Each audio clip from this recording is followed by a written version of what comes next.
सारे 11वीं क्लास के बच्चों को स्वागत और सुप्रभात।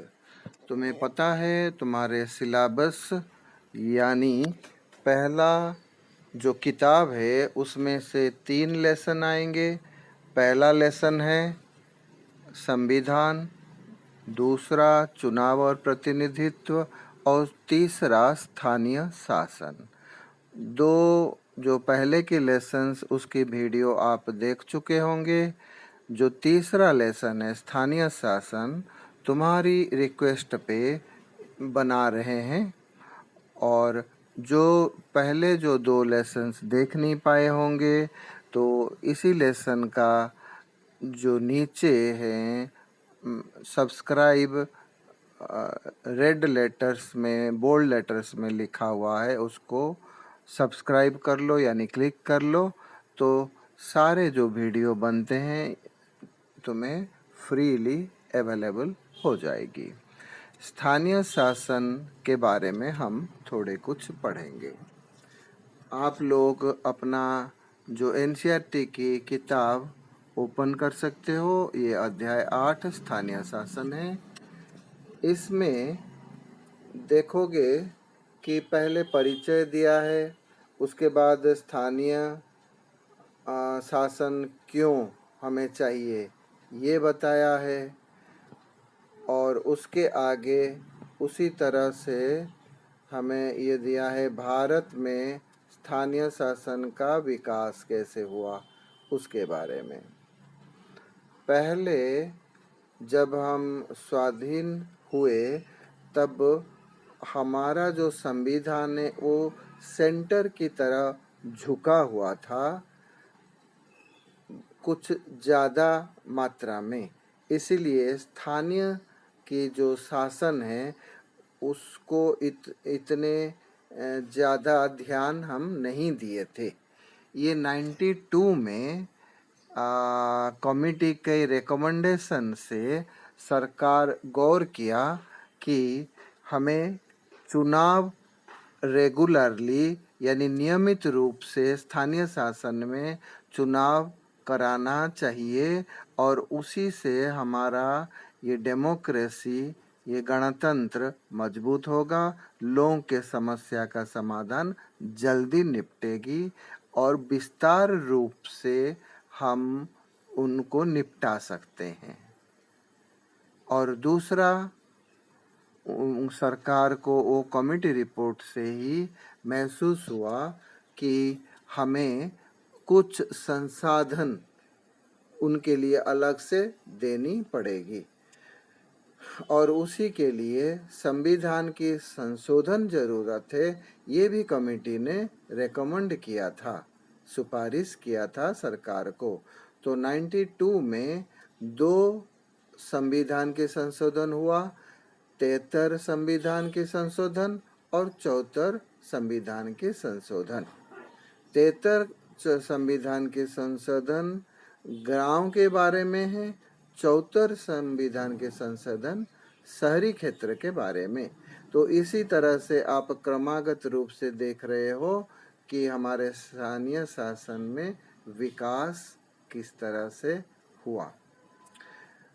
73 संविधान के संशोधन और 74 संविधान के संशोधन दोनों ये चीज पे बल देते हैं जो पहले हम 2 चीज बताए कमेटी की सुपारिश, यानी पहला चीज है नियमित रूप से चुनाव कराना, और दूसरा उसके लिए अलग से धन यानी राशि प्रदान करना। उसके आगे हम और यूं पढ़ेंगे। हाँ, उससे पहले स्थानीय शासन क्या है उसके बारे में तो तुम्हें अंदाज पहले से ही हुआ होगा। हमारा जो पार्लियामेंट में एमपी चुनते हैं वो बैठते हैं संसद में, पार्लियामेंट में बैठते हैं। उनके क्षेत्र बहुत बड़ा होता है। उसके नीचे एमएलए आते हैं, वो स्टेट लेवल में, स्टेट का जो हेडक्वार्टर है, स्टेट की जो कैपिटल है वहाँ बैठते हैं। उनके क्षेत्र भी बड़े होते हैं पर जो एमपी है उनसे छोटे होते हैं।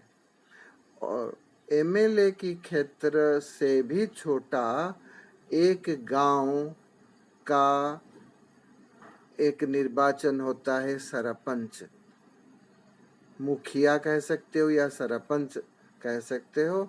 और वो सरपंच होता है तुम्हारे स्थानीय शासन का हेड। और गांव में एक गांव सभा भी बनती है। गांव सभा नियमित रूप से बैठ के अपना समस्या के बारे में चर्चा करते हैं और उसको समाधान करने की कोशिश करते हैं। उसी तरह से शहर में निगम पार्षद बड़ा होता है, उसके अंडर वार्ड मेंबर्स होते हैं। तो ये वार्ड मेंबर और निगम पार्षद ये सारे बैठ करके उनके स्थानीय समस्या के बारे में चर्चा करते हैं और उनके समाधान करते हैं। तो ये रहा स्थानीय शासन। और ये स्थानीय शासन का किस तरह से हम विकास किए हैं, 92 में किस तरह से 2 संविधान संशोधन लाए हैं और 93 में ये लागू हुआ स्थानीय शासन। और 93 के बाद आप देखे होंगे कि बहुत सारे स्टेट में पहले ये लागू हुआ और अब तो लगभग सारे स्टेट में और यूनियन टेरिटरी में, केंद्र शासित क्षेत्र में ये लागू हो चुकी है। लागू होने के बाद कई स्टेट में तो 3 बार निर्वाचन हो चुकी है, कई स्टेट में 2 बार निर्वाचन हो चुकी है। उसके बाद स्वतंत्र भारत में स्थानीय शासन, हमारे स्थानीय शासन के बारे में मैंने अभी बता दिया किस तरह से विकास हो रहा है और स्थानीय शासन की किस तरह से समस्या समाधान करने के लिए सारे इकट्ठे मिल करके बैठ करके चर्चा करते हैं। अब इसके आगे हम स्थानीय शासन के बारे में और थोड़ा कुछ पढ़ेंगे कि इनमें जो कमज़ोर वर्ग है वो कमज़ोर वर्ग के लिए रिजर्वेशन रखा गया है, यानी महिलाओं के लिए 33% सीट रिजर्व है, यानी 33% सरपंच हमारा भारत में महिलाएं होंगे, 33% निगम पार्षद वार्ड मेंबर्स महिलाएं होंगे। उसी तरह से जो शेड्यूल कास्ट है उनके लिए भी रिजर्वेशन किया गया है। और भारत के संविधान में ये जो स्थानीय शासन है वो त्रिस्तरीय बनावट है। त्रिस्तरीय बनावट क्या होता है? पहले तो ग्राम सबसे निचले स्तर में आता है, ग्राम पंचायत। उसके बाद ब्लॉक आता है जिसको हिंदी में खंड कहते हो या तालुका कहते हो। उसके ऊपर आता है जिला प्रशासन। इसी तरह से ये स्थानीय शासन को आप 3 स्तरीय बनावट कह सकते हो। पहला गांव पंचायत, दूसरा खंड या तालुका पंचायत या अंग्रेजी में ब्लॉक पंचायत या ब्लॉक का मंडल शासन, और तीसरा जिला शासन। और जैसे तुम्हें बताया ये हर 5 साल में एक बार इलेक्शन होता है। इलेक्शन का जैसे 4 साल 6 महीना हो जाए तो इलेक्शन प्रक्रिया शुरू हो जाता है और 6 महीने के अंदर चुनाव करना जरूरी हो जाती है। और आरक्षण के बारे में तो मैंने बता दिया, 33% वुमेन्स के लिए आरक्षण है उनके सीट। और उनके क्या क्या विषय हैं? बहुत सारे विषय स्टेट के यहाँ से ला करके यहाँ दिया गया है, यानी 29 विषय जो राज्य में थे उनको ला करके यहाँ स्थानीय शासन को दे दिया गया है पावर। इनकी डेवलपमेंट करने के लिए उनको छूट दे दिया गया है।